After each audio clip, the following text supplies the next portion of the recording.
కనుమ రోజున పూర్వం ఒక సంప్రదాయం ఉంది, ఇప్పుడు పాడైంది కానీ మనకి ఆ రైతులు ఇనాందారులు వాళ్ళు కౌలుకి ఇచ్చేవాళ్ళు.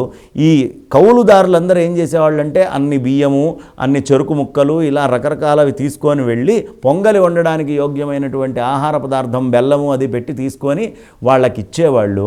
ఆ ఇనాందారు వీళ్ళకి డబ్బు రూపంలో కొంత ఇచ్చి పంపించేవాడు. అంటే అనుబంధం, ఒకళ్ళకొకళ్ళు ఎలా కలిసి ఉండాలి అనే తత్వము మనకి చూపించేది. ఇప్పుడు ఆ సంప్రదాయం తగ్గింది కానీ పూర్వం ఖచ్చితంగా కౌలుదారికి యజమానికి ఈ ఇనాందారికి ఇద్దరికీ సఖ్యత అనేది చాలా ప్రధానం.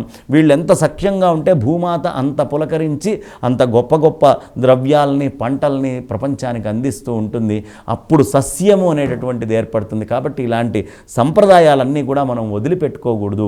ఇక్కడ అపార్ట్మెంట్లలో ఉన్న వాళ్ళైనా సరే పైన నీళ్లు పెట్టడం, కొంత ధాన్యం పైన చల్లడం లాంటివి చేస్తే పక్షులు సంతృప్తి చెందుతాయి. పక్షి పూజ చేయటం వల్ల కుటుంబం చాలా సుఖంగా ఉంటుంది.